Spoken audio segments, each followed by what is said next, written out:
Loger dans un container, impensable? Eh bien, pas vraiment. Les étudiants du supérieur ont repris le chemin de l'école. Certains n'ont toujours pas trouvé de cote ou d'appartement, et cela parce que parfois c'est très cher. À Amsterdam, il y a aussi une crise du logement, et les containers industriels font office de logement. C'est le dossier de ce 19h30. Il est préparé par Quentin Warlop. Amsterdam est son quartier universitaire.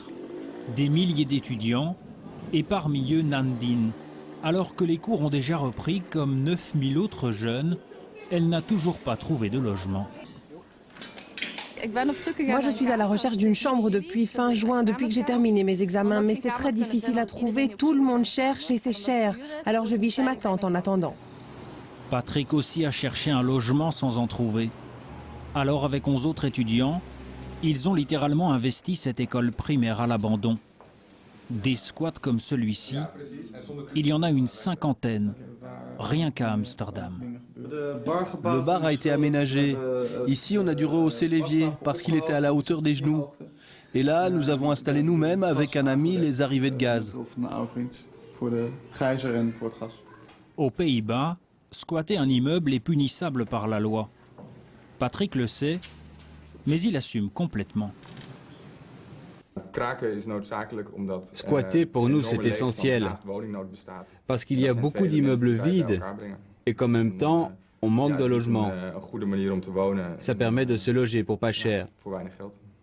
Au fil des années, le nombre d'étudiants n'a cessé d'augmenter ici, à Amsterdam. Problème, il manque de plus en plus de logements. Alors la ville a eu une idée pour loger ses étudiants, une idée un peu spéciale. Faire vivre les étudiants dans des conteneurs industriels empilés les uns sur les autres. C'est la solution trouvée par la ville à la crise du logement. Rien qu'ici, 3000 conteneurs ont été transformés en studios. Francina vient tout juste d'emménager. Voilà, c'est mon petit chez moi. J'ai environ 22 mètres carrés, je paie environ 460 € par mois. J'ai l'électricité, une petite cuisine, Internet et aussi une chambre dans le fond. Elle habite dans un conteneur à défaut d'avoir trouvé autre chose. J'ai choisi de venir ici parce que les autres chambres étaient trop chères. C'était environ 700 ou 800 € alors qu'ici c'est 460. Je voulais quitter mes parents et avec ma bourse d'étudiante c'est tout juste. Des conteneurs pour remplacer les briques. Cette idée, c'est Quinton qui l'a eue il y a quelques années. Depuis, d'autres villes se sont intéressées au concept. C'est un nouveau projet de 250 conteneurs qu'on va installer dans les environs d'Amsterdam. Il y aura là-bas 5 étages de conteneurs. Pour lui, c'est clair, c'est une solution provisoire. Les politiques ont trop attendu. Ils n'ont pas anticipé cette explosion du nombre d'étudiants en Europe et pas seulement aux Pays-Bas. On voit d'ailleurs la même chose en Belgique et aujourd'hui ils cherchent une solution rapide à ce problème et c'est ce que nous proposons.